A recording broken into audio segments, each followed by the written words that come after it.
ขับรถเก่งซำใดก็หลีกเลี่ยงอุบัติเหตุบนท้องถนนบ่ได้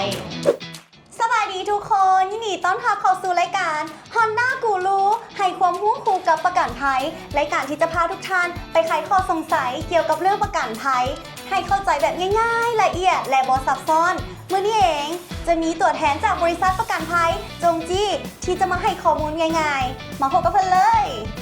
สวัสดีสบายดีข้าพเจ้าชื่อเดวิดแก้วกลุ่มพลเฮ็ดเวียกอยู่ที่บริษัทจงจี้ประกันภัยตำแหน่งการตลาดมื้อนี้จะมาไขข้อข้องใจเกี่ยวกับประกันภัยให้ทุกคนได้เข้าใจกันตื่นคำถามของอีทมีว่าคนที่ขับรถเก่งอยู่แล้วเป็นอย่างต้องเฮ็ดประกันภัยสำหรับคนที่ขับรถเก่งอยู่แล้วอาจจะลดผ่อนความเสี่ยงจากการเกิดอุบัติเหตุได้แต่ว่าความเสี่ยงเป็นสิ่งที่คนเฮาบ่สามารถควบคุมมันได้เช่นว่ามีรถคันอื่นมาตามเฮามีสัตว์แล่นตัดหน้ามีวัตถุสิ่งของตกหล่นใส่ถ้าว่ามีประกันภัยก็จะซอยลดค่าใช้จ่ายก้อนใหญ่ได้ข้อดีอีกข้อหนึ่งเนาะขนาดรถ Honda เฮามีเซนซิ่งลดผ่อนในการอุบัติเหตุก็ยังแบบไม่ได้จำเป็นที่ว่าต้องเฮ็ดประกันภัยเพราะว่ายังมีวัตถุสิ่งของบ่ก็ต้องได้ใช้อยู่ดีโดยคำถามต่อไปประกันภัยของเฮานี่มีควบคุมอย่างแน่ที่แบบหลายคนยังบ่ฮู้หลายคนอาจจะยังบ่ฮู้เนาะว่าประกันภัยของพวกเขา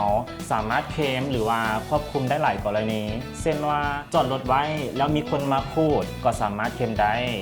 มีหมักหินฟงใส่แว่นกระจกรถก็สามารถเคลมได้สัตว์แล่นตัดหน้าก็เคลมได้และอื่นๆอีกหลากหลายเลยประกันภัยก็จะซอยเฮาในทุกเหตุการณ์ที่เฮาคาดบ่ถึงแล้วถ้าสมมติว่าเฮาบ่มีประกันภัยแล้วกับบ่คิดที่จะเฮ็ดประกันภัยมันจะเกิดอีหยังแน่บ่หลักๆก็จะเป็นค่าใช้จ่ายเพราะปัจจุบันนี้ค่าซ่อมแปลงราคาค่อนข้างสูงและค่ารักษาปิ่นปัวค่อนข้างแพงฉะนั้นการเฮ็ดประกันก็คือการป้องกันทางด้านการเงินของเฮาอย่างหนึ่งเพื่อที่จะลดค่าใช้จ่ายสูงในเวลาที่เกิดอุบัติเหตุแบบเฮาบ่ได้คาดคิดเนาะว่าจะเกิดแบบอีหยังแน่ราคาเท่าใดจังไดเนาะโดยแล้วคิดว่าลูกค้าของ Honda ส่วนใหญ่แม่นจะเลือกประกันภัยแบบใดรถ Honda เป็นรถที่ใช้ในครอบครัวค่อนข้างหลายและลูกค้าก็ต้องการความอุ่นใจและราคาซ่อมแปลงที่ชัดเจนมีมาตรฐานก็เลยเฮ็ดให้คนเลือกประกันสั้นหนึ่งเป็นส่วนใหญ่ประกันสั้นหนึ่งคือแบบทุกอันเลยแบบบ่มีข้อยกเว้นข้อจำกัดเลยแม่นบ่สมเพราะเลยลูกค้า Honda ถึงเลือกเฮ็ดประกันภัยนำเลย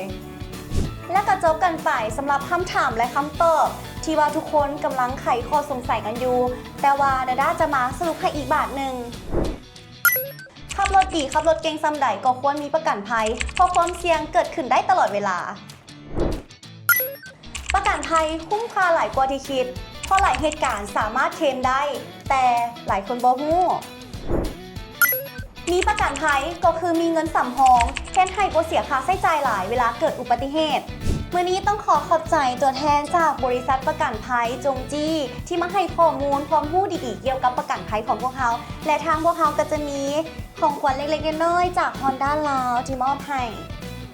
และก็ขอฝากทุกคนติดตามรับชมพวกเขาได้ที่ Facebook Honda ลาว TikTok Honda ลาวและ YouTube Honda ลาว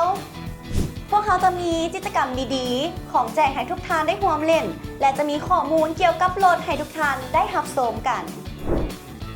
ส่วน EP หน้าเขาจะไปลงกันเรื่องใดถ้าติดตามต่อไปเลยสำหรับวันนี้สบายดีบ๊ายบาย